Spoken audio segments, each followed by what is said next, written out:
सुनील जी, सबसे बड़ा मुद्दा क्या है हरियाणा के चुनाव का? अब तो प्रचार प्रसार खत्म हो चुका है, पिक्चर करीब करीब क्लियर है कि कौन से वो मुद्दे थे जिन पर वोट डाले जा सकते हैं, जो सबसे बड़ा मुद्दा रहा। आज दो ऐसी बातें आई जो हरियाणा चुनाव पर कितना असर डालेंगी, पहले वो समझ लेते हैं। एक तो अशोक तंवर का कांग्रेस में शामिल होना, और वो भी बड़े नाटकीय ढंग से। 1 घंटे पहले बीजेपी के कार्यक्रम में थे, किसी को भनक नहीं लगी। 1 घंटे बाद राहुल गांधी के साथ हाथ मिलाते हुए स्टेज पर नजर आए। और दूसरी बड़ी घटना जो आज हुई, कल दिल्ली में पकड़े गए ड्रग्स के कनेक्शन में एक आदमी पकड़ा जाना जिसका नाम तुषार। बीजेपी का दावा कि यह साहब कांग्रेस से मिला हुआ है, सारे बड़े नेताओं के साथ इसकी तस्वीरें। ये दो बड़े मुद्दे आज चुनाव प्रचार के आखिरी दिन सामने आए। कितना असर इन दो बड़े मुद्दों का देखते हैं आप वोटिंग से 48 घंटे पहले? एक और छोड़ दिया आपने, राम रहीम की रिहाई से क्या वो 2 दिन पहले ही हो गया, तो मैं वही कह रहा हूं। उस पर भी आता है, लेकिन पहले आज के मुद्दे, उसका भी असर क्या पड़ेगा? बिल्कुल बिल्कुल। देखिए, मैं जहां तक पूरे हरियाणा चुनाव की बात देखूं, कोई मुद्दा नहीं है वहां पर। मैंने कोई एक धरातल से जुड़ा हुआ मुद्दे की स्थिति को वहां नहीं देखा। किसान, कोई मुद्दा नहीं। किसानों का आंदोलन तो बहुत बड़ा मुद्दा बना। सिर्फ मैंने मुद्दा ये देखा, सत्ता कैसे हासिल होगी, जिसमें दोनों पार्टियां, कांग्रेस और भारतीय जनता पार्टी, उनको तोड़ो, उनको लाओ, उनके खिलाफ प्रचार करो। ये सब चीजें वहां देखने को मिली कि एक दूसरे के नेताओं के खिलाफ तो बयानबाजी खूब देखी। कभी कभी बीच में ये तो एक माहौल बनाने के लिए होता ही है कि बेरोजगार की बात होगी, किसानों की बात ये होगी, वो वाली बातें होंगी। लेकिन निश्चित तौर से पूरे चुनाव में आप देखिए, कोई मुझे मुद्दा ऐसा नहीं दिखा जहां जिससे कह सकते हैं कि वो चुनाव को प्रभावित कर सकता है। 2024 के चुनाव से पहले वहां के मुख्यमंत्री को हटाना निश्चित तौर से वो मुद्दा था। लोग पीड़ित थे, सशंकित थे, उनके व्यवहार से लोग ज़्यादा खुश नहीं थे, उनको हटाया गया। और हटाने के बाद आपने देखा होगा, जब लोकसभा चुनाव में उनकी लिस्ट का उनमें नाम आया तो लोग भी यही चर्चा कर रहे थे कि ये इलेक्शन किसी भी कीमत पे नहीं जीतेंगे। चुनाव हुआ और बीजेपी कमजोर पिच पर नजर आती है। चुनाव में वो जीत करके आई। नहीं, देखो 2024 के चुनाव में एक मुद्दा था कि वहां के मुख्यमंत्री से नाराजगी थी। इसमें क्या मुद्दा था? नहीं तो सैनी साहब को इतना समय मिल गया क्या? किनका? तो मुद्दा ही नहीं था। सैनी साहब को समय की बात ही नहीं है।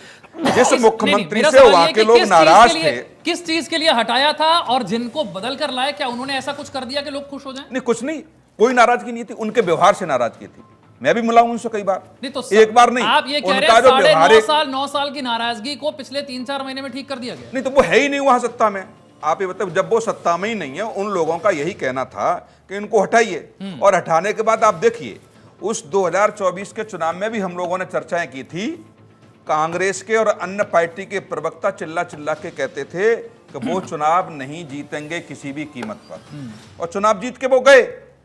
तो ये तो नाराजगी उनसे भी होती धरातल स्तर पर। मैं कह रहा हूं, एक समूह होता है, एक कॉकस होता है। चुनाव का परिणाम क्या बताता है? किस चुनाव का परिणाम? नहीं, मैं देखो, कुछ भी परिणाम हो सकता है। नहीं हुआ था ना, 10 में 5 सीटें हुई ना। 10 में से 5 सीटें हुई, और वोट का प्रतिशत आप देखेंगे तो कितना हो गया? नहीं, लेकिन नुकसान तो मानते हैं। नुकसान 1% नहीं। आप देखिए, अरे तो लोकसभा चुनाव में देखो, मैं इसको भी बात मान लूं, लोकसभा में टोटल 1.5% वोट कम हुआ, सीटें कितनी बदल गई? मैं बता रहा हूं, यदि उस लोकसभा के चुनाव की भी आप बात कर ली जाए, तो 44 सीटों पर बढ़त विधानसभा सीटों पर बीजेपी ने पाई और 42 सीटों पर कांग्रेस ने पाई। यदि आप उन धरातल पर जाने की बात करेंगे तो, और 1-1.5% आप देखिए ना, यदि लोकसभा के चुनाव में आप बात करेंगे 1.5% वोट कम था ना, 240 में बीजेपी आ गई। बिल्कुल। तो ये 1-1.5% भी मायने रखता है। 1% भी मायने रखता है। यदि जेजेपी को लेकर के आप बात करेंगे, जहां 2014 में जेजेपी के पास कितना परसेंट वोट था, और 2019 में वही 14.84, मतलब लगभग 15% वोट जेजेपी ले आई। कैसे ले आई? क्या था जेजेपी का मुद्दा? और जो जेजेपी ने जहां 2019 के विधानसभा चुनाव में 15% वोट पाया, उसी बाद तत्काल लोकसभा का चुनाव होता है, उस लोकसभा के चुनाव में कितना पाती है जेजेपी? ये कहना थोड़ा सा बहुत मुश्किल है। दूसरा, वहां जहां मैं देख पा रहा हूं कि बीजेपी न तो जाट को खुश करना चाहती है और न जाटों को नाराज करना चाहती है, क्योंकि जाट के अलावा जितना भी मैं अदर वोट बैंक है, मैं दो चीजों में बटा हुआ है। यदि जाटों के पक्ष में आप जाएंगे तो गैर जाट जो वोट है वो निश्चित तौर से बीजेपी से छिटक जाता है। तो न तो जाटों को नाराज किया बीजेपी ने, और अदरवाइज जो भी रास्ता निकाल वो भी गैर जाट वोट बैंक था, उससे बीजेपी ने बात की और जहां नहीं दिख रहा वहां एनएलओ बीएसपी का गठबंधन हुआ, जेजेपी एएसपी का गठबंधन हुआ, निर्दलीय बड़ी संख्या में चुनाव वहां लड़ रहे हैं और आप अलग से चुनाव लड़ रही है। तो अब ये क्या करेंगे? ये तो 5 मोर्चे पे आप वहां देखेंगे, निर्दलीय अलग, एनएलओ बीएसपी का गठबंधन अलग, न कांग्रेस से न भाजपा से उसका लेना देना, जेजेपी एएसपी के साथ चलेगी। तो ये भी तो कुछ वोट पाएंगे ना, 1%, 2%, आधा परसेंट।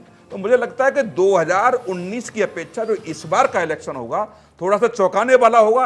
निश्चित तौर से माहौल ऐसा लग रहा है जैसे अपने विधानसभा चुनाव में देखा था मध्य प्रदेश में कि कांग्रेस की सरकार आ रही है और वास्तव में नहीं आई, और बहुत अच्छा वहां कमलनाथ भी चुनाव लड़ रहे थे।